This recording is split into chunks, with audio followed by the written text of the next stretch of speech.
We have a ton going on today's podcast, and thank you for subscribing, rate, and reviewing the Ryen Russillo podcast on The Ringer. Today's lineup, I'm going to go off.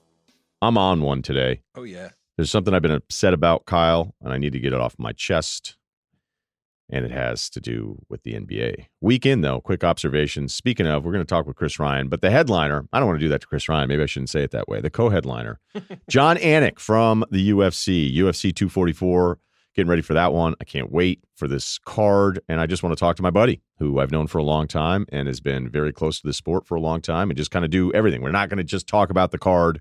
We're not going to talk about fighters that you don't know about. We're going to talk about the whole thing, big picture, and sprinkle in some good stuff in there as well.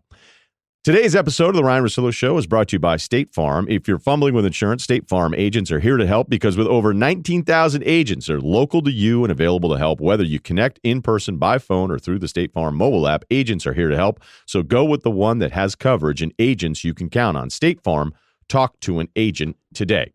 So this Jackie McMullen piece in ESPN about Kyrie Irving, really about the Nets. It's about KD, it's about Kyrie, it's about the Nets. And this is what happens. The stuff gets aggregated, and it became, I woke up West Coast out here. I'm like, man, what did Kyrie Irving do? Did he kill a guy? Like, oh, he's moody with the Nets? Okay. Because everybody was talking about it. You know, that's my routine now. I get up sometimes way too early, unfortunately. Not a great sleeper. But 5 a.m., 6 a.m., whatever. And it's like, I don't have to get up. I know everybody's like, oh, get up early. Well, if you don't have to, getting up that early kind of sucks. But it's not like I'm staying up that late. It's just whatever. All right. I don't think I was going to do a sleep pattern podcast, but my point is that I'll see these things and I feel like, oh my God, like what happened? Oh, Kyrie, like what did he do? What happened? For this, and this is just, these are the rules. You have this thing that's interesting and then it becomes the thing. You know, there's always this thing that I think is really annoying about gender disputes, and some are very, very accurate. Some of the gender disputes are total bullshit where we as men are winning and females are losing. And then there's ones where, like, if a wife does something and she's the wife of a famous athlete, then all of a sudden it'll say, well, just trying to pick somebody random, Rodney Hood's wife slated to host blah, blah, blah, blah, blah. And we're like, you know, she has a name. She's a person. Like, no, it's not the way it works. Like, I saw an article the other day. It was like, Britney Spears, less famous.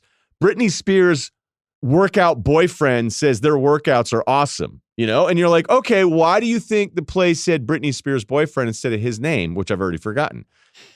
Because it's fucking Britney Spears. That's what's going to get you to click on the article. The same way, I don't know what Rodney Hood's wife does, and I don't know if she was slated to host anything, but my point is that those are the rules. And what happens with articles is, well, let's talk about what Sean Marks said. Let's talk about Kenny Atkinson's not sleeping much the first two seasons. No. There's this thing that everybody knows about with Kyrie, that he can be unpredictable, to be nice.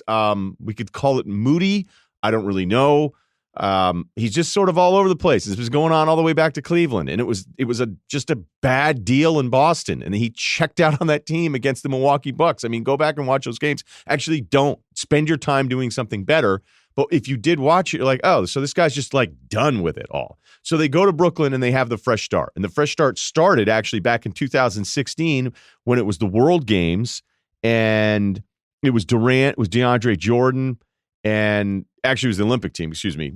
And they all got together and they're like, you know what we should do? We should do like a LeBron Friends team thing, just like LeBron did, and we'll do a super team. And then DeAndre Jordan was like, well, who are you guys going to get at center? And they're like, no, dude, we're going to get you. I'm like, oh, I'm in too? Awesome. DeAndre Jordan did have a great line in it, though, where he said, you know, we're getting together now, but he said, Katie and I became friends when I was getting recruited to Texas. And I was like, are you going to stay? And Durant was like, yes. He goes, and I knew he was lying to me immediately, so I went to A&M. And DeAndre Jordan, look, it all worked out. It worked out for everybody. So they all get together. And this story is really long, and it's really well done by Jack McMullen. There's a bunch of different things that are going on here. But the Kyrie part of it, where there was an incident in China where there was a team photo, and he didn't want to take his hat off, and then said, hey, Photoshop it out. And you're like, or you could just take your hat off.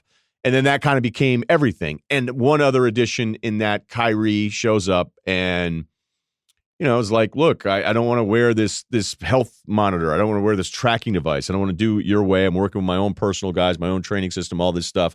Like, this stuff that the Nets do is really detailed. Like, you wake up and there's already a plan for, like, here's where massage is going to work out. Here's where we're going to have specific rehab to this slight injury that's lingering. Here's your shooting assignments. Here's all these different things. And Atkinson even admits, this can be very regimented. It can be very college-ish, which isn't something veterans usually say. Guys in free agency don't say, what I want to do at like 31? I want to go to a team where we wake up early and do extra stuff all the time, because that's going to be awesome. And I want to have to track every step I take and then report it to a guy so we can have all this extra data. Because I will think we'll look back at this run in sports and maybe go, is there ever collecting too much data? Because Sam Hinkie did, straight up. Read some of those stories. If you have Nerlens Noel's warm-up shots from the baseline 12 feet out being tracked and thinking that data is going to lead to anything, let me know what your conclusions are. But I do think we're in this thing where it's like, man, data, information, oh my gosh. We're like, man, maybe we didn't need everything.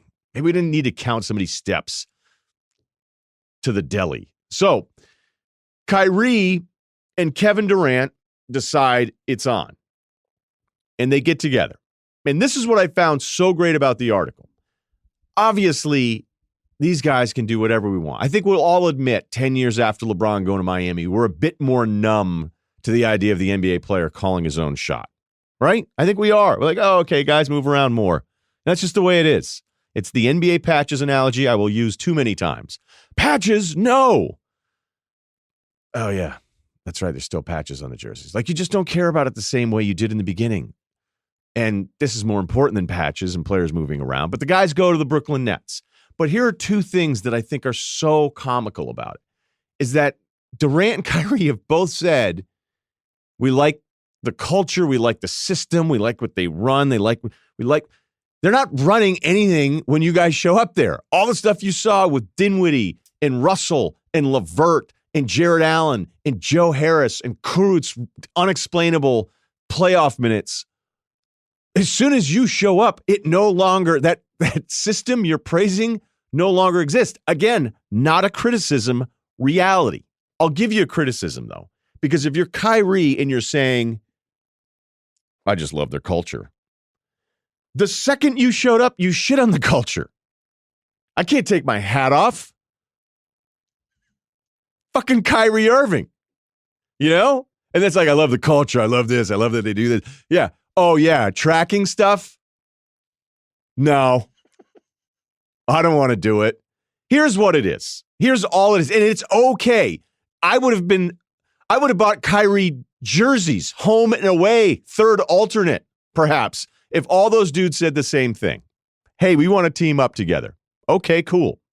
Where do you want to go? Both LAs are taken. Chicago's not as cool as New York. And the Knicks stink. Let's go to Brooklyn. Done. Let's talk about fighting. That'll be next. But first, the Google Assistant is ready to help you get more done with just your voice in the car, at home, and everywhere you take your phone. Hey, Google, text Bill Simmons. I'm on my way. Sure. Text Bill Simmons. A little help, hands-free. Just say, hey, Google, to get started. He is the voice of the UFC. He is the co-host with Kenny Florian, Jon Anik, the Anik and Florian podcast, and with UFC 244 coming up, a big pay-per-view event. A guy that has been, as I was kind of kid, as great to me as anybody. I could probably be better to him. He's just an awesome guy, and he's a good friend. It is Jon Anik. What's up, man? Great to be with you, as always. How pissed would Bruce Buffer be if he heard me get introduced as the voice of the UFC? Yeah, probably pretty pissed. I didn't really think of it that way. If he's listening. Is he? Is he the voice of the UFC? Is that how he's billed? He likes us to call him the veteran voice of the octagon. Sometimes there's only time to stay with the official decision. Here's Buff. But, I try to give him as much shine as possible. But, hey, I'll take anything I can get. I'm the lead play-by-play guy. You want to call me the voice of the UFC, I will certainly take it. Right, but is the PA announcer the voice of the Boston Red Sox, or is it Joe Castiglione? Now he's really going to be pissed you're calling him a public address announcer. No, I think you bring up a great point. I think I'm going to confront him about it this weekend. All right, let me know what the odds are for that one, and maybe I'll introduce both of these. By the way, zero disrespect to Bruce Buffer whatsoever. I just always thought it was the play-by-play guy was considered the voice up. So how's that going for you? Because if anybody who doesn't, I know you've told the story a million times, but for people that don't know, John and I worked together at the old 1510 The Zone days. He was an intern, and then he was sort of there, and then I looked in one day, and he was my co-host. And I was super prickly about it in the beginning because no one said anything to me. It was like, this is my afternoon show, I thought, with Pep. And Pep hates the fact that we've both become successful. He reminds us of it every few months or so, which is, look, he was the heart and soul of the show that we did it. But how has this 10-year run been for you, not only calling UFC, but transitioning out of Boston, transitioning out of ESPN, and really being part of the UFC thing now? Every weekend, your show, like, you are part of it, man, and I couldn't be prouder of you. Well, thank you, man. It's been crazy, right? I mean, there's not a lot of time to look up with no off season. Oftentimes I find myself wondering how heightened anticipation would be if the UFC would just lay out for 4 weeks, take off the month of September when the NFL starts and all of a sudden do a show every October 1st. It would be absolutely bananas, but there's no time for that. 8 years to the day yesterday, actually, when I started, and it sort of has aligned with me having 3 children. So I think my whole life just feels very chaotic and unbalanced at times. I think the nature of a UFC telecast is such that 7 hours on the air, 26 fighters a week, if you're doing 4 or 5 in a 6-week stretch, the volume of fighters to learn, never mind show formatics, is just absurd and not at all like calling a football game, with respect, of course, to the NFL guys that do 17 straight weeks. So it's been a grind. I don't know how long I'll be able to do it physically with all the international travel, which I guess has waned a little bit over the last few years. But, I'm 41 years old. I definitely feel it, but this has certainly become a dream job for me, and it's the seat I want. And at least for this weekend, I have it, So are you still for everybody that talks about my prep work, I would put you up there with anybody I've ever worked with. Like, will you know off the top of your head, I'm not going to do this to you, but every single ranking of every weight class?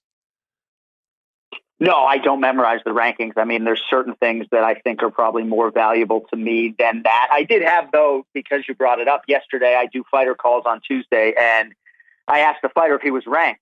I was like, you're not ranked, are you? And he's like, yeah, I'm number 12 in the world, mother, So I probably should have known that he had a number 12 next to his name. But there's just so much information and such tight windows to get these personal stories across. So that's a big part of my focus. A lot of these fighters are motivated by different things. And it's crazy how much hardship and adversity the average UFC fighter has been through to get to this stage.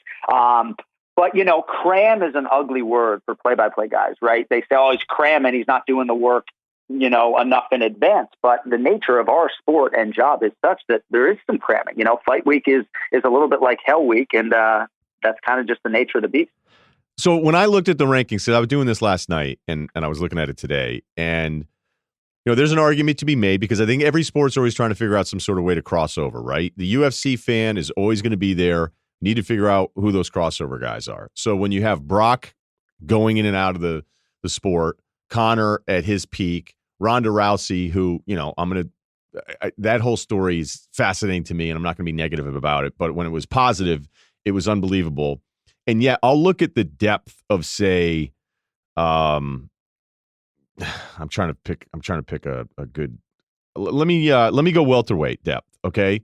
Like, oh yeah, Woodley, Covington, Masvidal's fighting. We're going to get to the 244 matchups here in a sec. Nate Diaz, who I still love, who's obviously going up against Masvidal in the main event. Stephen Thompson, who I thought in one of those, I don't know, was it the Woodley fight where I couldn't believe he even got out of some of those chokes.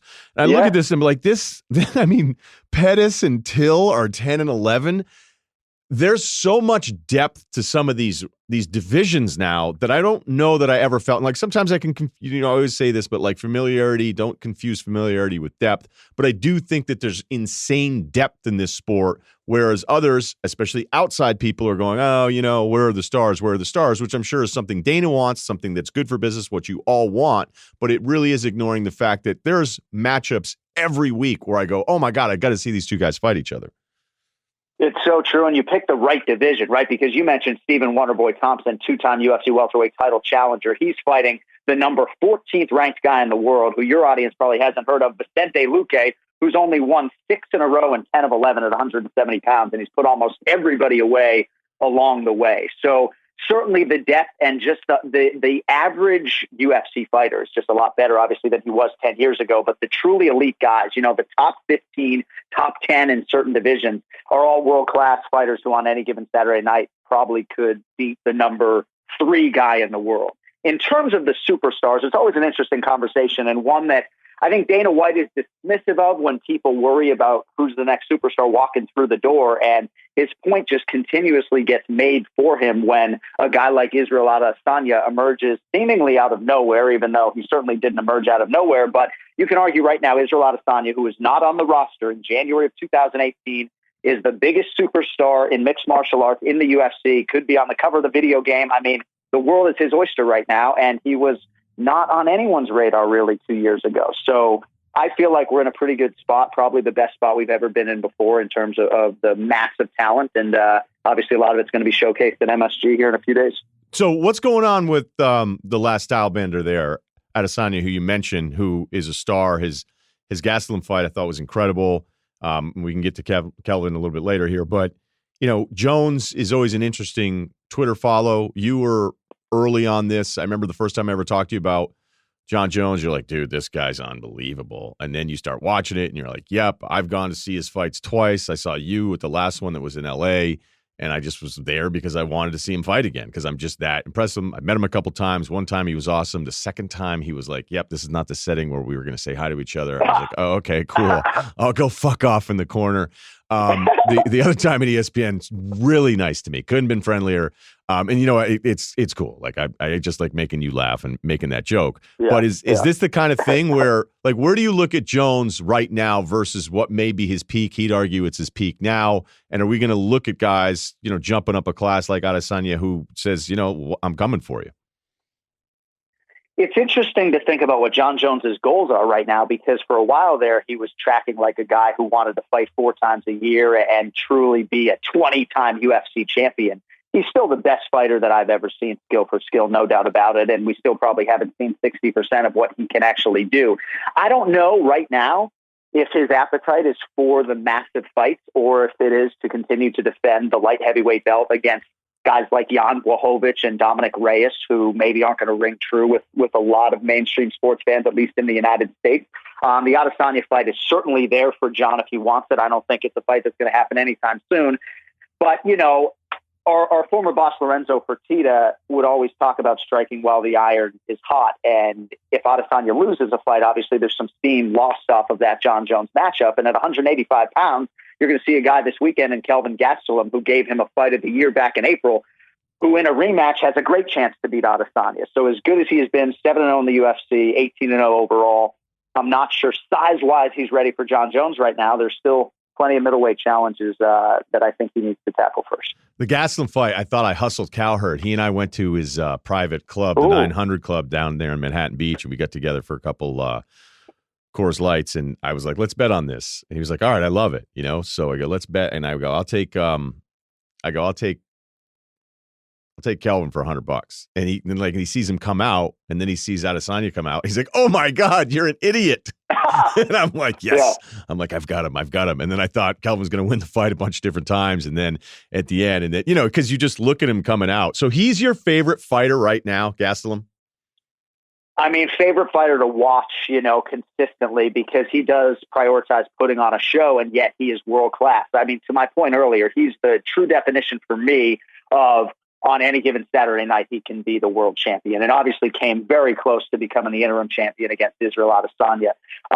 The desire has started to catch up with just the natural gifts, and that's obviously a scary proposition for the rest of this division. He's a former welterweight, well-documented issues, cutting down to 170 pounds. At one point, Gastelum fought Tyron Woodley, and he weighed like 183. Max was 171. So Dana White sort of forced the issue. He moved up to middleweight, where he's been wildly successful. And he's fighting another guy in Darren Till, who is now moving up to the UFC's middleweight division, who hits like a truck, kicks like a mule, and is very much excited to doubt a lot of naysayers that he has in this Gastelum matchup this weekend. So our middleweight division has never been stronger with respect to the great Anderson Silva, and obviously that fight should be a good showcase for it here in the co-main event coming up Saturday.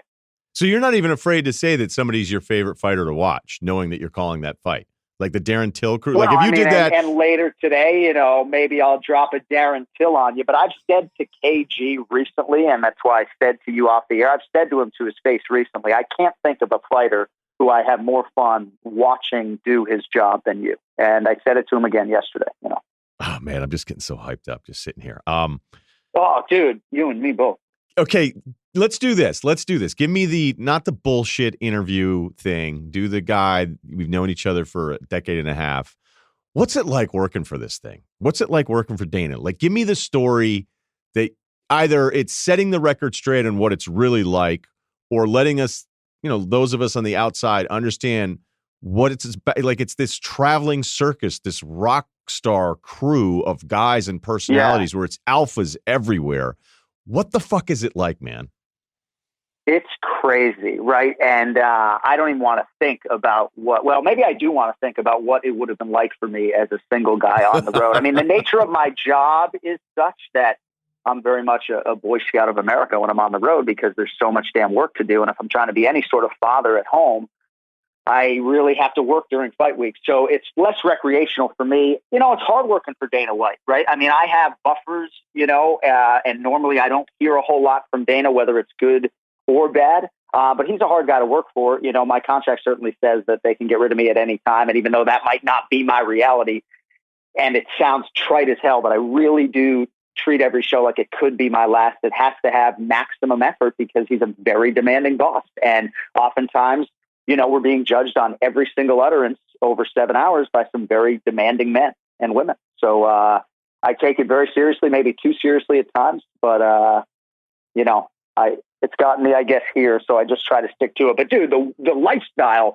is crazy. I outlined some of it off the top. I don't know how these people who've been doing it for 20 years are still standing up. I mean, it is intense. There's no doubt about it. Is it that Dana's intense because, like, whatever it is with Dana, he gets it. I watched the Chuck and Tito 30 for 30, which I thought was amazing. I mean, that was bringing it back to like when I thought the 30 for 30s in the beginning were incredible, and that felt incredible again.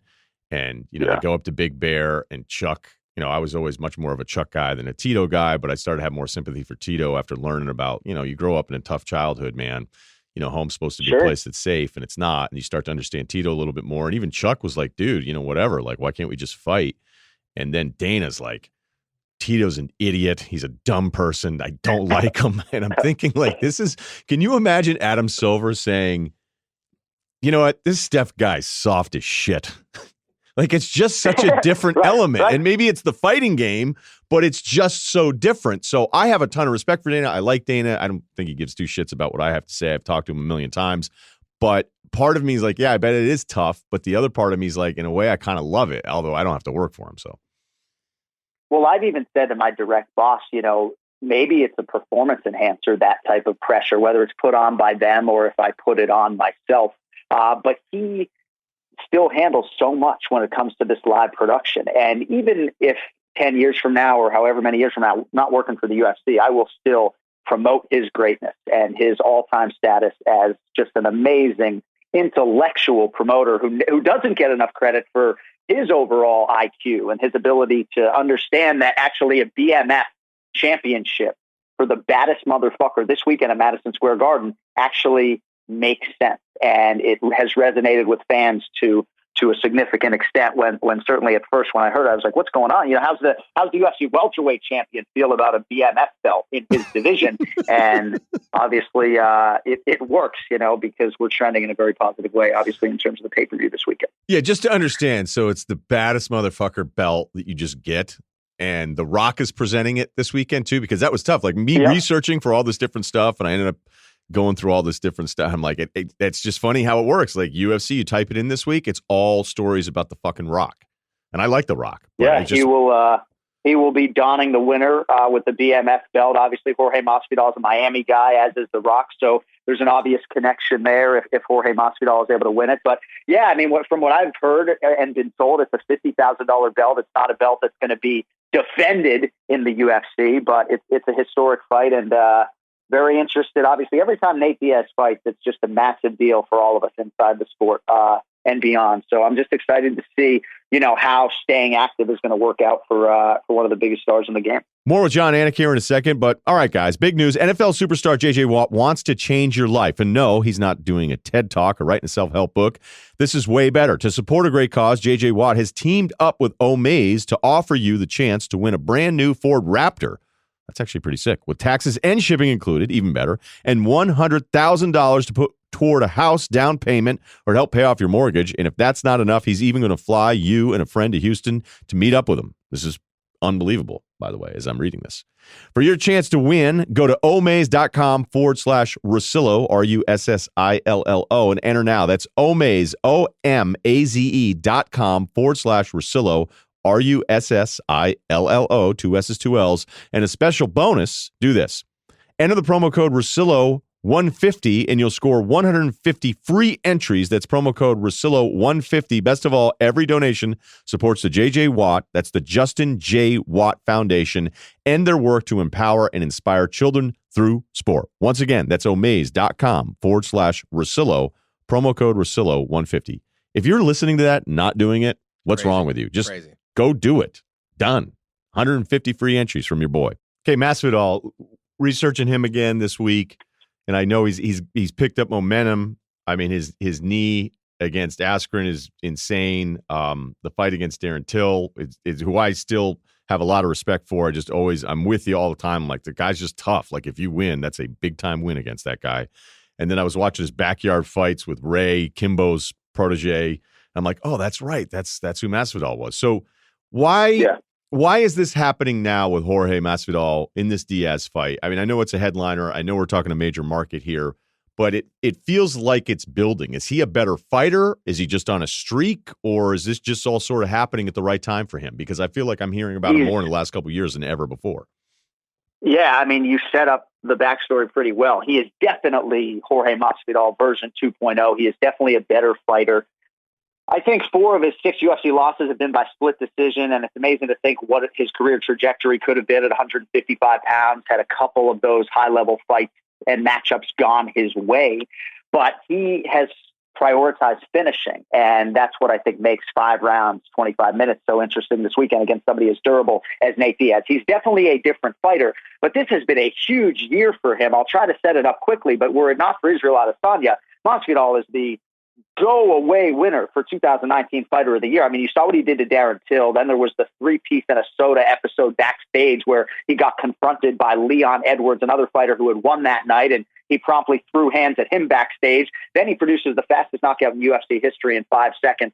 I feel like if Miami, Florida, and this market where I live could get behind him the way like Cleveland, Ohio has supported our heavyweight champion Stipe Miocic, that I would mention Masvidal in the class of Nate Diaz as one of the biggest superstars in the sport. And I think what he is able to do this weekend will go a long way in determining if he can actually sell out the American Airlines Arena. I don't know if he can do that. We haven't been to Miami in ages, but it's all in front of Masvidal. His focus still is the undisputed title, and obviously if he wins this weekend, he's got a great chance to compete for that. But I just couldn't be happier for the guy, dude. I mean, I've known him almost as long as I've known you. One of the first fights I ever called was his in 2009, and he's just been through it all. I mean, if anyone's richly deserving of this opportunity and this belt and this platform, it's Game Bread for sure. But he's going up against a guy I know you love in Nate Diaz, and I have grown to love him in a way that's unlike anything else. Now, when he fought Conor, I rooted for Conor because I enjoy Conor, and we'll get to him in a second. But Nate, in classic Nate fashion, the Pettis fight, he comes out there. I was at a party watching it. I bet on Diaz. Everybody's looking at Pettis going, I'll take all your money. And I'm like, I don't care. I'm just betting on Nate Diaz because I don't think he feels punches the same way normal humans do. I don't think he has to be in shape the same way other people do. I don't know that what's coming at you, except that his shutdown is not where everybody else's is. And then, of course, he almost quits this fight and calls out every single person he could think of, and then it's still on. So where is Nate Diaz now in trying to figure this guy out, which I think is probably a stupid question? Well, I think it's a good question. I sort of am excited to see what he can do with a relatively quick turnaround, right? I mean, he ended a 3-year layoff, obviously, when he fought Showtime Pettis. Now he's in an active competition schedule, which in theory should produce a great result because the August result was largely very productive. I mean, he obviously absorbed some damage to that right eye. And I think in a 5-round fight against Jorge Masvidal, you certainly got to be careful that a cut doesn't become a major factor in this fight. But you don't, under any circumstance, in my opinion, walk up to a window and bet against Nate Diaz, right? Because of his ability to absorb punishment. He even ate a big knee up the gut from Pettis early on, just walks right through it. I know. There's a mental and physical toughness to these guys that I just can't relate to. And when you parlay that with their martial arts acumen, I mean, these are true martial artists, all the little nuances and the clinch and just the boxing chops and everything else. The grappling is second nature to these guys, you know.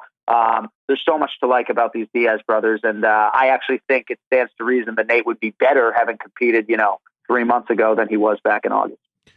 Conor's 31 now. We know all the headlines have been negative. I'm not going to get into it because I don't know what's real and what isn't at this point. The Khabib fight, I just went wicked ethnic pronunciation right there. That was amazing. That was like Hebrew right there. Yeah, I don't even know why I did that. Wasn't trying to impress you. That would be something you would do. Yeah. You would have done that in like 04. It sounds so annoying doing it. Right. It sounds so annoying every time I say it. I would have given you a 29, 28-year-old Russillo eye roll if we were in the studio in the zone. If you, I almost want to erase that from the podcast, but I did it, and I'm not going to allow myself. So that fight was just over a year ago. And then his other fight before that was 3 years ago against Eddie Alvarez. Right. And then we know he had the Mayweather thing, which was August of 17. And so whenever I hear people knock McGregor, I'll be like, hey, how about you win something? You're like, well, first of all, what he did against Mayweather, I think is a win. Because if you're going to talk, and I know who Mayweather is or isn't as a fighter, but when I watch those two guys box, I go, this is actually not going even remotely as horrible as everybody thought it would go. Right. Sure. So in a way, I'm not giving him a W, but anybody who want to throw some L on McGregor getting a huge check out of that, not embarrassing himself against Mayweather, I don't know. You don't like Conor. And I understand why people don't like him. And then he loses to, I don't even want to say his name again, in a submission just because we knew, look, he's a different class of fighter. The kid was fighting bears. But where are we right now with Conor? Where does this story go? A lot of these guys don't have happy endings. I'm afraid it's heading down that road, but I refuse to believe that this guy can't win a fight again at 31 in the octagon. Oh, I think he can win. I think there are certainly favorable matchups for him in the lightweight division's top 10. I think you have to be real careful fighting, the human highlight reel Justin Gaethje. I think Donald Cerrone might be a more palpable fight for Conor McGregor. And maybe there will be some strategy as far as the matchmaking from a McGregor standpoint, because he does need a win, right? I mean, I guess he doesn't really need a win, but I think he really cares about his mixed martial arts legacy. And the win over Nate Diaz over 5 rounds is obviously a huge feather in his cap, simultaneous 2-division champion, first to do that, obviously. But I think it's hard for him right now in this 155-pound division that Khabib's the champion and the other guys in the top 5 just present real stylistic challenges for him. So when he gets a title fight, I think you got to be real careful picking the opponent because there just aren't a lot of easy outs for him. But I think January 18th, I'm hopeful it'll be Las Vegas. He will be back, and he'll be back because he cares about his UFC legacy. There's a monetary component, of course, but I really think he wants to prove himself as a fighter, and the only place to do that, obviously, is the UFC. Habib's just an awful matchup for him too, right? Like I wanted to believe he could win that fight, but I remember seeing McGregor in Vegas for what's wrong with me here? Why can't I remember his name? He was the wrestler. He got in there late. He was like a late substitution. Vegas show. Chad Mendes? Yeah, it was Chad Mendes. Yep. Yeah. So yeah, Mendes had him at one point. You're like, oh my God, he's going to lose. Right. This whole, you felt like you were doing the broadcast from Dublin, and then my gosh, right. And Mendes was he's a California guy too, isn't he? Yeah. And dude, the Conor atmosphere is just nuts. And he fought Chad. His ACL was hanging by a thread. So, there have been a lot of obviously Hall of Fame wins for Conor. I do believe, and I was wrong about Ronda, right? I felt like Ronda wouldn't want to feet up in retirement, having said, I never fought Cyborg. She'd be sick of people saying, dude, why didn't you ever fight Cyborg? And of course, we've seen what's happened to Chris Cyborg, and credit to Ronda for fighting Amanda Nunes, who has gone on to be the greatest of all time. But I don't think Conor is going to enjoy, feed up proper 12 whiskey as much if he doesn't beat a couple of these lightweights right now while he's in his prime. So clock is ticking, January 18th. Let's go. Well said. Well said. Ray Longo minute with you and Florian. I love it. I absolutely love it on the podcast. Again, the Anik and Florian podcast. Check it out. Subscribe, please, for my friend.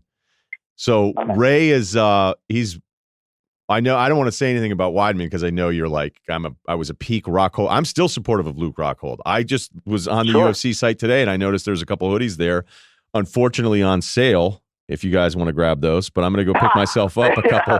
No, I'm going to pick up a couple Rockhold shirts and cut the sleeves off and start walking around. And then I'll DM him an invite up. No, I'll DM him an invite up to Manhattan Beach again. And he'll be like, hey, bro, thanks for watching the fight and having me on the show, but you can fuck off. Like, we're not going to hang out. He's like, dude, you're not a groomsman in my wedding. All right. I don't want to even talk about Rockhold because it's going to depress me. But so Ray Longo's Weidman's guy, and Chris hasn't had a great run of it. And I just this isn't even about him. Longo said something I thought was really interesting because you were talking about different fighters, and one guy that was brought up, he was like, "Hey, he's one of the good guys. He's one of the few guys." And I went, "Wow, that's interesting." Does that mean that the sport does it have less good guys now? Was it better in the Chuck and Tito days? Was it better with Anderson Silva? Was it better with shit go back into the 90s? Or, is that just older generations ripping younger people in the cyclical fashion that we've done since we could start talking to each other? How do you feel about just when you meet fighters now and you meet these guys? Like, people could say today's NBA players more self-entitled, more about his brand, tougher to even listen to. And I can understand those arguments, but I'm not sure if any of this stuff is accurate.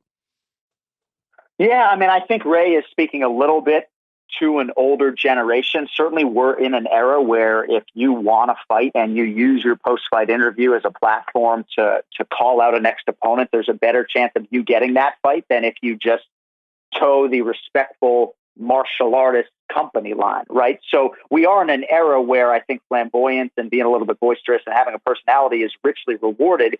And it doesn't really dovetail with martial arts at its core, which is respectful and bowing and sportsmanlike and everything else. But dude, I'm immersed in this roster 24/7, 365, much more so than my man Ray Longo, whom I love. And I can tell you, it's never been as good as it is right now. These athletes are just amazing to deal with. The stories that they sit down and tell us, the adversity, whether it comes to visas or getting to the United States, on a makeshift boat that is tires. It's just unbelievable. Give me the guy that his story you were like, you're going to be kidding me. The one that will be the first one that you'll always think of. So we have a fighter who his family is basically in Nigeria, and he and his younger siblings were able to get out, but his older siblings were still back there because they weren't able to get visas. So this dude literally won a UFC performance bonus and filled his car with goods that they could sell in a store and ship the entire car against his coach's wishes, by the way, because they want him to invest and save his money a little bit. But this dude, his whole focus is like winning fights to try to bring his family to the United States of America, his older siblings. He helps them set up a storefront in Nigeria to try to sort of make ends meet. And they're just, the stories like that are just so present in our sport. Some dude is like, I got 17 children, and trying to support them all somehow, some way. And yeah, it's a lot. Probably 3 or 4 different moms. It's crazy, man. It really is. But I think more so in our sport because these guys truly are fighters, and maybe this was their outlet. It's been a powerful thing for me to experience, and I would stand by these athletes every step of the way in terms of how they approach us and our staff and everything else. Yeah, and I don't want to put words into Longo's mouth. His mouth on that at all. It just, it could have been very much just a phrase that you use. Hey, he's one of the good guys, or, we need more good guys, or one of the few good guys. I think he gets a little bit ornery with it, and I certainly think he goes back with a few guys like Nate Diaz, who he knows has always done things the right way. And, he's got Ray Long, he's New York, right? He's been on our show since episode 1. He's got a little chip on his shoulder, and he certainly maximizes the platform for sure. I love the guy. I was immediately like, oh man, I'm back in, because I just was so excited about this card. All right, are you ready for rapid fire before we let you go? It's 5 questions. Let's fucking do it. In honor of Craig Kilborn, but we don't always ask 5. So that's our little twist on it. Okay. Everyone hates Greg Hardy. True or false? False. Because I don't hate him. He's treated our staff like gold. But, I mean, do the majority of people dislike him strongly? True. Did you get crushed because you said the guy can't catch a break when he got disqualified because of the inhaler? I get crushed every time I support him. I can't even comment on his Instagram photo, without getting absolutely mauled by UFC fans. So. Okay. Give me 2 fighters who absolutely hate each other for real. Well, Justin Gaethje and Paul Felder, there's definite lightweight animosity there. I don't think Gaethje's going to give Paul the fight. Certainly what we had in Boston 12 days ago with Yair Rodriguez and Jeremy Stevens, that was raw, pre-fight emotion between 2 guys that I haven't seen in some time. So those are 2 for you. Who most looks like a creative character on the UFC video game? Ooh, gosh, I don't know. Nico Price? I don't know. That's Sousa. Sousa's the answer. For that one. We were looking for Sousa. Yeah. Sorry. Brian Stan versus Thor. Oh, I mean, you got to bet on the greatest living American, Brian Stan. I don't know how he gets it done, but he'll find a way. He only sleeps 4 hours. He only needs 4. Brian Stan, the greatest living American. Did you come up with that nickname for him? Yeah, I mean, I think my twin brother had a piece in it because he said that John Anderson, I believe, on SportsCenter used to refer to Tom Brady as the greatest living American, and Tom never served our country. Let's just start there. Yeah, with right. Tom's lack of service. You cannot be the greatest living American having not served the country. So my brother said it to me. I dropped it in passing one time, and it kind of stuck. We got to get shirts made. Would Stan sign off of those if I were involved, or would that be a hard no? I freaking love the guy. 100% he would sign off if you were the conduit through which they were getting made. I don't know. I feel like we need to do a Stan. I still have tickets for him if he needs a college football game. Okay. Let me see here. I got a couple more. Who's the single toughest guy you've been around? Like, it doesn't necessarily mean his record, his legacy, his belt, or all those different things. Who do you think of doing it? I'm not even talking active right now. It could be somebody active right now, but I want this guy. Man, well, Nate Diaz is fighting this weekend, so I won't say Nate or Kelvin Gastelum, who is literally back alley choice number 1, because he is the consummate guy who cannot have a great training camp and be a little bit overweight and still just kick your ass. But dude, it's Justin Gaethje. Like, if your audience does not know who Justin Gaethje is, I hope when they're done listening, they will just go Google Justin Gaethje, and you probably go down a rabbit hole that'll take you a couple hours. He is a monster. He wants to go to those dark places, just like Tony Ferguson. There's so many guys I could answer this question with, but Gaethje won, and Ferguson right there behind him, I guess. Okay, wow, that is some love for 30 years. I've seen him fight. I'm trying to think who I saw him fight against most recently, but. He's a total fucking maniac, bro. He just beat Cerrone. Like, if he fights Conor, dude, I'd be too anxious to call the fight. You're going to ask that? You're going to call in sick on that one? Okay. I mean, 3 more, because I know I want to let you go here. You get a family. Okay. Which fighter would I like the most to hang out with, and which fighter would I want to hang out with the least? So there's so many guys who I think you would really like hanging out with. I love Calvin Kattar because he's main eventing here in a couple weeks. He's the best fighter to ever come out of Boston, Massachusetts, skill for skill. And he's got a real chance to become UFC champion. I love talking to him.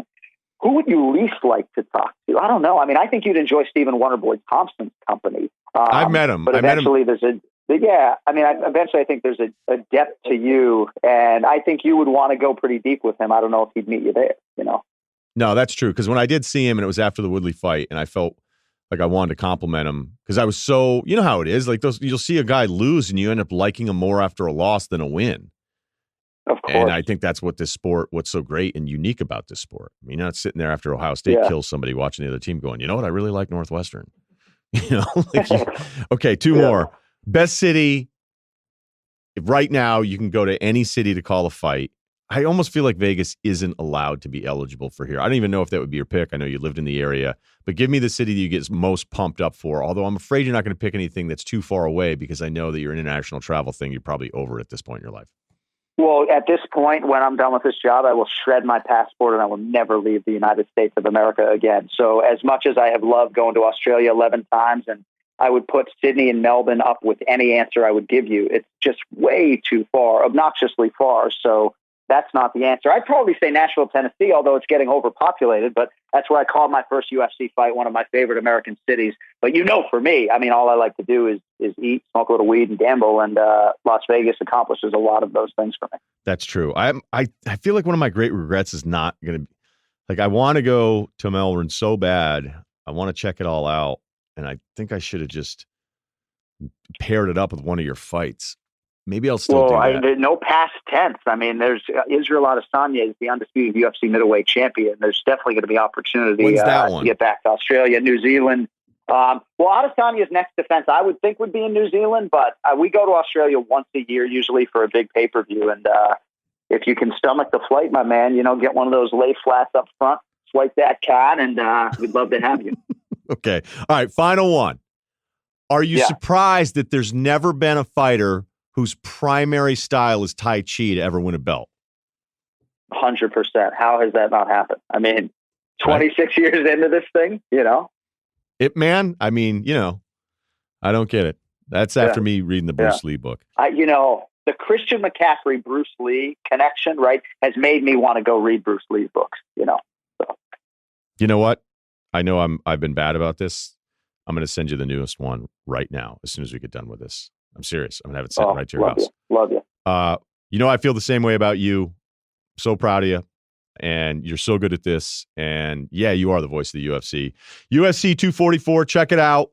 Awesome card. And check out the Florian podcast with Jon Anik as well. I know it's Anik and Florian, but you know what I'm saying. All right, buddy. I'll talk to you soon. Thank you, buddy. Appreciate it very much.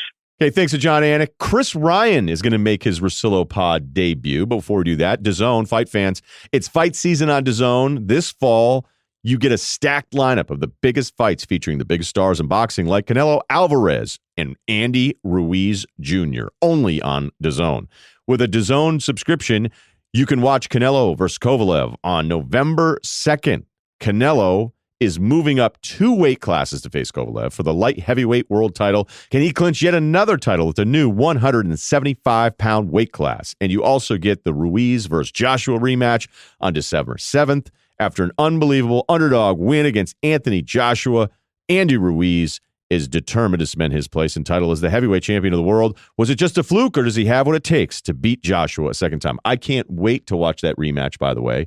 Because Ruiz, you know what we're going to say. Too many posts on Instagram. Hate to see it. Remember when Rory McIlroy got a girlfriend? Up next.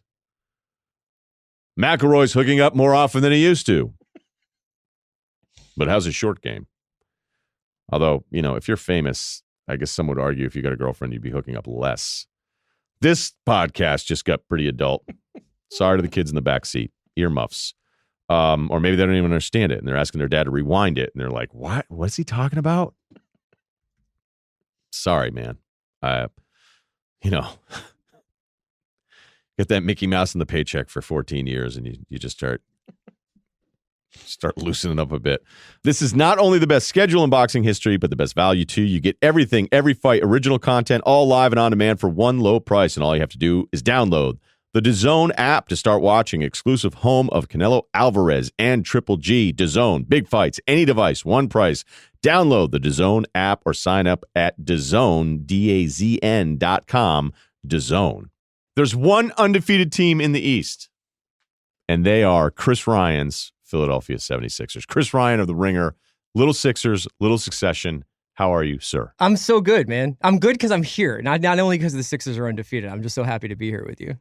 You're very, your whole thing about you. Are you always this positive? Do you go home and do you tear up dolls or No, something? I feel like I bring a pretty good energy to things, but like You it's do. been a long time to be in the catbird seat for Philly for the Sixers like this, so it feels really good. I mean, on any given night, you just feel like if you lose, it's not the end of the world. You know what I mean? Like there's just like you really feel like this is their conference to lose. It does feel that way. Yeah. And when we were doing the over-unders, you're like, wow, Milwaukee. And I was one of the, of all the stuff I've gotten wrong, I was still very pro Toronto last year. And, when they went down, I was like, I'm not writing this team off or anything. But when you really started going kind of 1 through 7, 1 through 8, I go, why the hell would I pick anyone other than Philly? Yeah. Yeah. And yet, what's funny is I'm watching that. I watched the Sixers Celts. I watched the full Atlanta game because I was really keeping track of the rotations. Because I just want to know. I'm not doing a thing where I go, oh, I don't know about that. Because I have all those things. And I'm writing them down and be like, will this be a thing? Will this be a thing? Will this be a thing? And they're 3-0. 3-0 doesn't necessarily mean anything, but I'm with you. So give me your long-term kind of blink of what you've seen in a week. Yeah, well, a couple of things. One is, I don't know if you know this, but Al Horford just does the little things. It's all the things that don't count in the box You already score. knew this stuff, but isn't it funny for a new city to learn, like, hey, I know you paid a lot for him, but understand, like, he's going to have 4 points in games, and it doesn't mean he sucks. There was some possession against Atlanta. I can't even remember what part of the game it was, but it was just like a little bit of like, the ball came off the rim, and it was just out of nowhere. Horford just like taps it up one more time, just so someone else could get the offensive rebound. I was like, I don't think I've ever seen that before. Like, I honestly felt like I was seeing a new kind of basketball be played where all these little hockey assists things happen on the court and they're all down to him.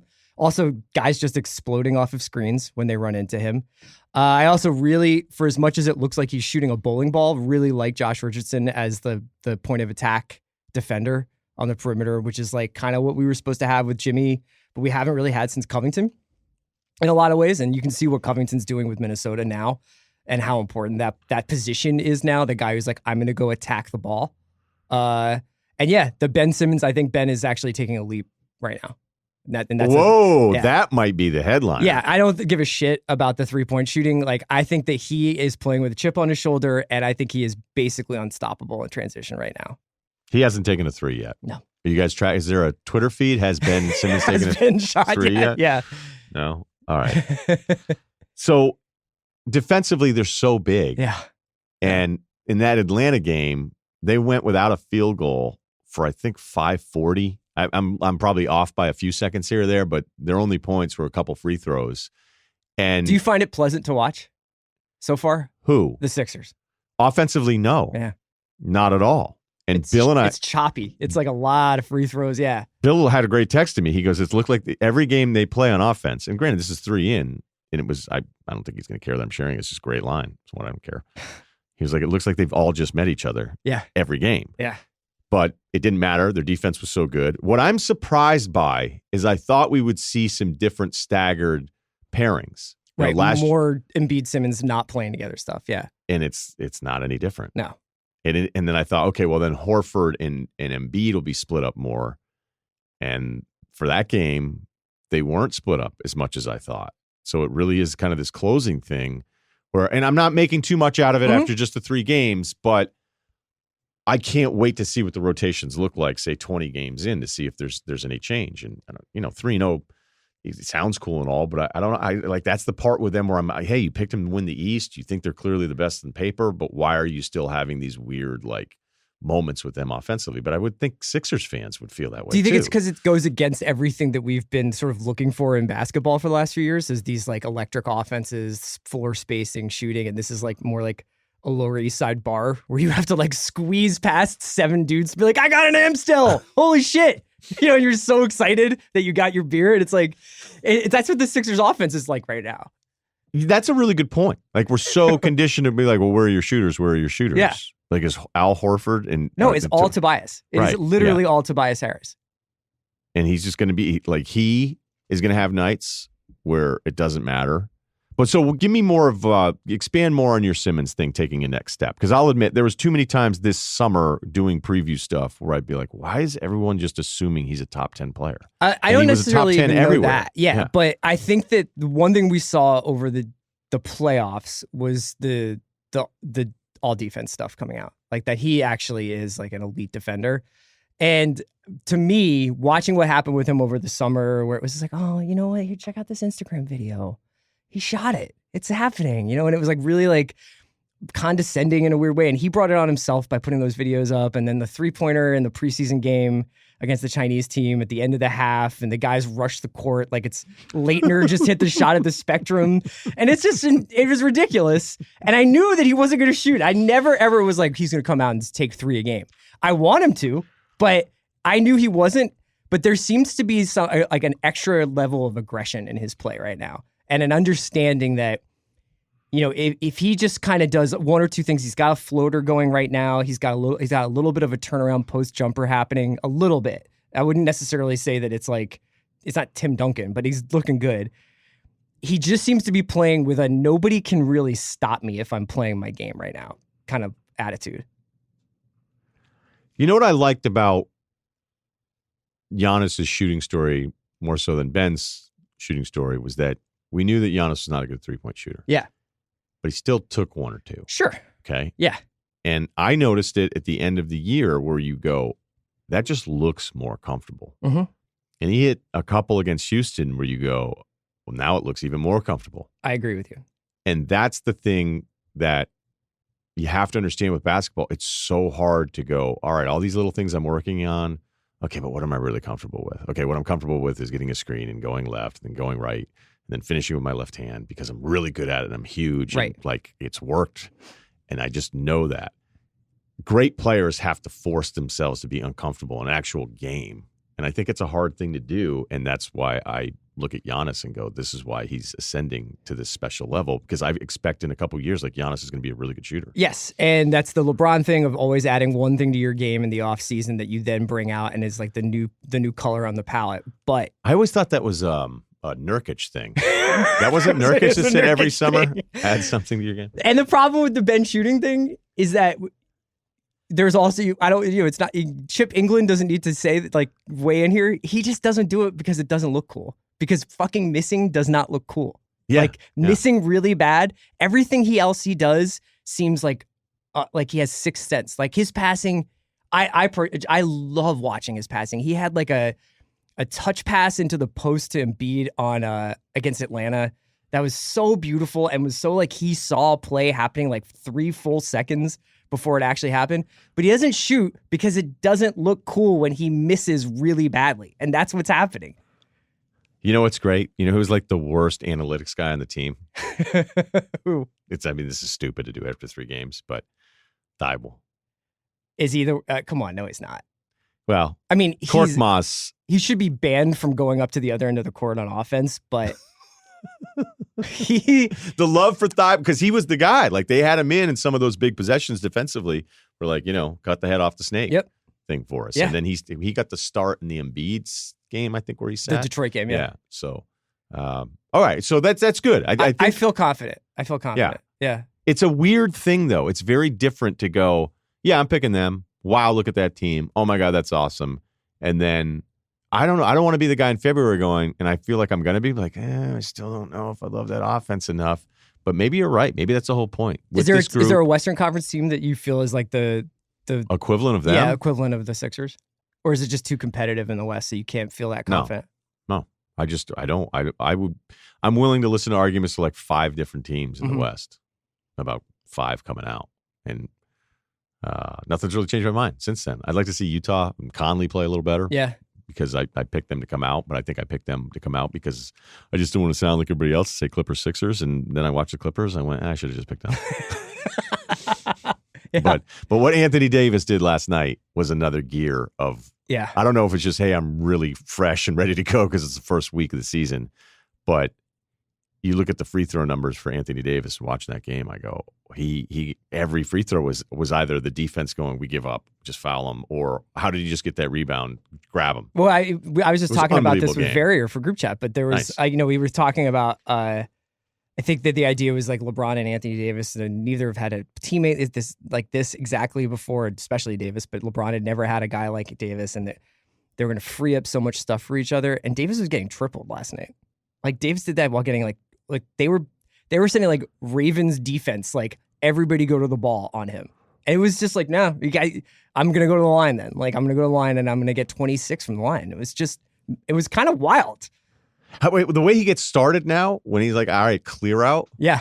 I mean, guys from Memphis last night were like, what are we supposed to do with this? Here's one thing that I did let creep into my head. Like, they are keeping the big. They are keeping the 5 out there with him in a way that he's always wanted. Yes. And it still feels stupid. Yeah. Because he's that game. Like, hey, by the way, you realize, Anthony, you're still bigger than most of the 5s that play now. Yeah. But he doesn't want to play 5. I'm like, are they going to do this dance where they keep JaVale McGee and keep Dwight Howard out there with him to make him feel better just because they're worried about re-signing him? Right. Like, I like, this is early thoughts, way too early to maybe even say out loud. But I go, they're not like in that matchup. And then I go, okay, wait a minute. This is a matchup thing where it's like, well, if Valanciunas is going to be out there, this is great. So we keep Valanciunas out there. He has to deal with McGee or Howard.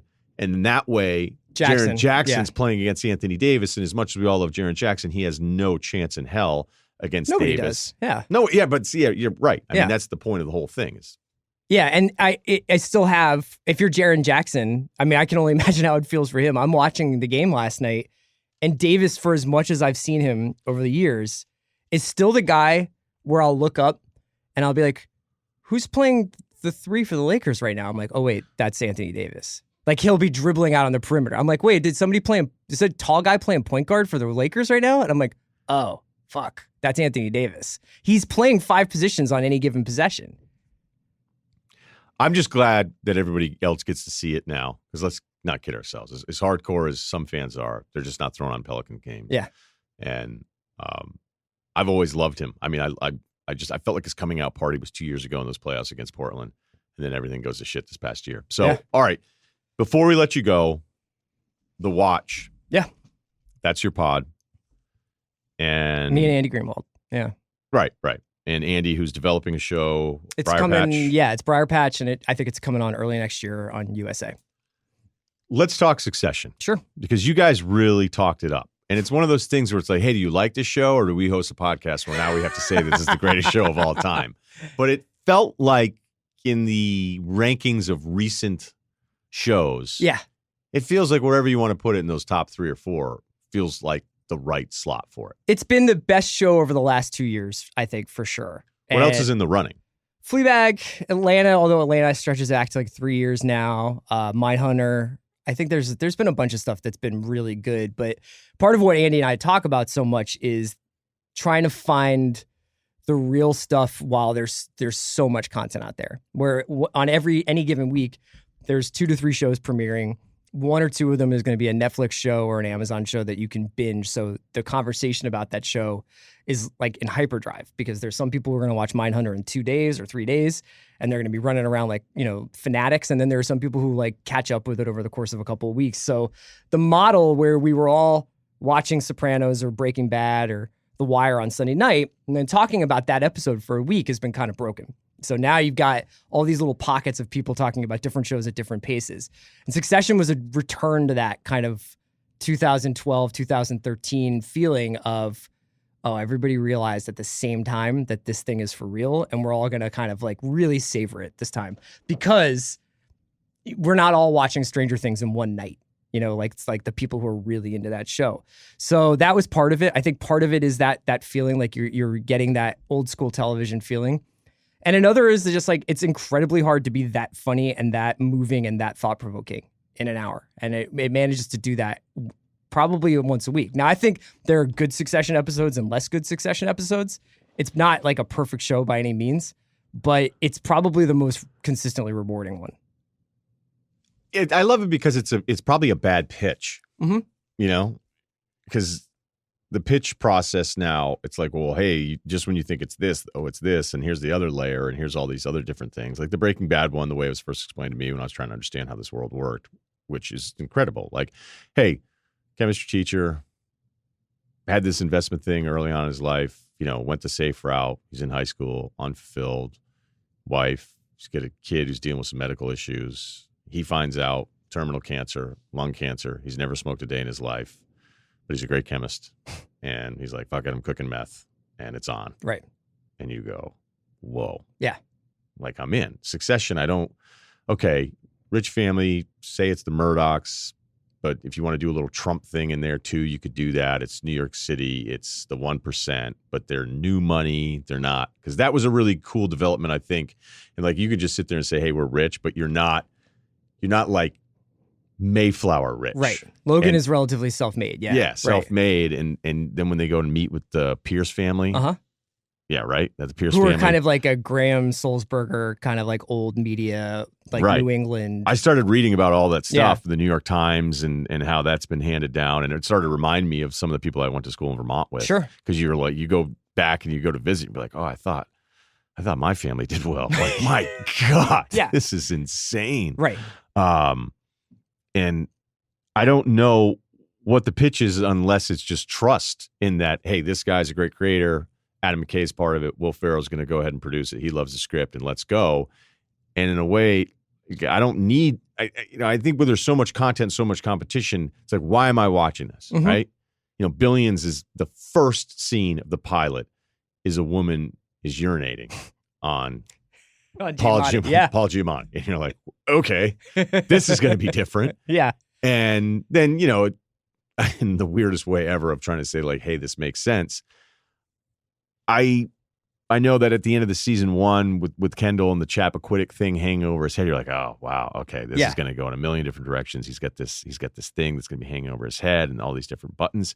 But it really just comes down to kind of the story of each episode and all of those characters becoming stronger. I think it's very rare for a show to go, oh, he's an uncle, okay, he's this or whatever. And now I'm like, man, I've got like 20 people I want to keep track of, and I want to keep track of them instead of those scenes where you're like, oh, it's a Meadow scene, right?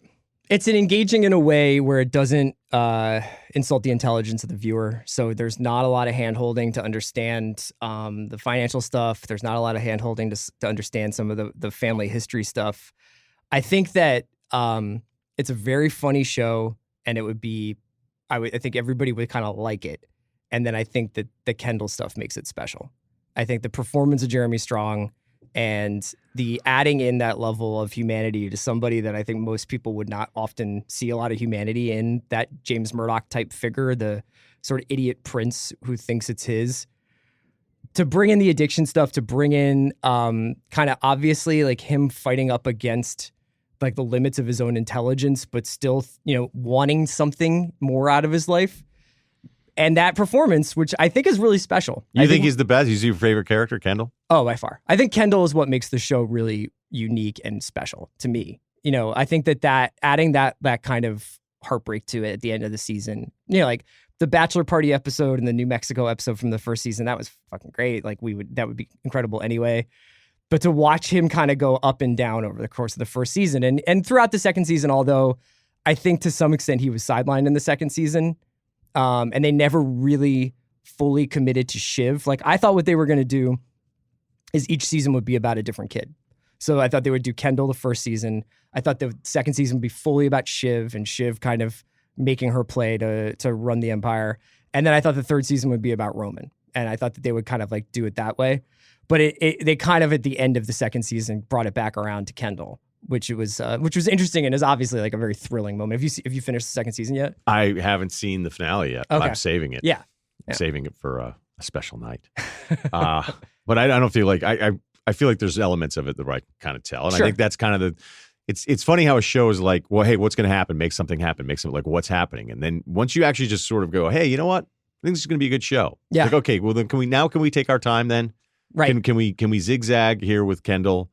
Can we not have to kill off somebody? I mean, Shiv and Tom are my favorite because Tom reminds me of so many people that I've known where you go, do I hate this guy or do I love him? Yeah. And, I know everybody loves Cousin Greg, but I just think the delivery of his lines are good. But Succession is weird for Kendall. If you watch too many in a row, you can get a little thrown off by his cadence where it's just, okay, Dad, I'm going to grab you. But I like that water. Because I feel like sometimes. Did you not want a water? Okay. That's cool. You don't have to have one. I'm not going to get one either. I think sometimes the other characters in the show are in Veep. They're really like, they're doing that rat-a-tat machine gun. Everything is just an incredible burn. And it's like kind of from that Armando Iannucci school of like, I don't know if you ever saw The Thick of It, that British show. No, but I know exactly, because I was lucky enough to talk to the Jonah Simons, Simons, and he would talk about Armando. And, yeah. And so like that kind of like, I love the way they shoot it because on Veep, and I think on definitely on Succession, I think on Veep and definitely on the thick of it, it's essentially they have multiple cameras running, but the actors never really know, like they don't have to worry about blocking. So they can just do the scene and they don't have to, worry about coverage because they're getting it from multiple angles. And we did, on the watch, we had an interview with J. Smith Cameron, who plays Jerry on Succession. And she was talking about how... I like her character a lot. And that dinner scene when they go to see the Pierces at their house in Connecticut or wherever, she was like, we were just basically eating dinner. And there were cameras roaming around filming us. And she was like, you never knew whether or not you were doing a scene that was going to be in the show. Okay, so did she tell you any more about the script? Because I couldn't fathom... like going, all right, I'm going to write this thing that's going in a million directions with like 12 or 14 different people. Well, like that's to get your arms around. Kieran Culkin like apparently barely learns his lines anymore. He just shows up as Roman. And then they're like, hey, you're on a boat. Hey, Roman's at dinner and he's pissed off. And then they let it go. And that's how they do the scenes. And that was kind of like how I think they did Friday Night Lights for a while too, where they were like, after they sort of established what the characters were, it was like Street and Riggins are in a room. And they eventually, at the end of the scene, need to decide they're going to go to the gas station or something. But we're just going to shoot it from a couple different angles, and whatever happens, happens. So she was saying that they basically are like all in character. There is a script with a few lines that need to be said, but essentially, like they're like the Pierces and the Roys are having dinner. Go, and then they just shoot it. And that's why it looks so good. That's why that scene.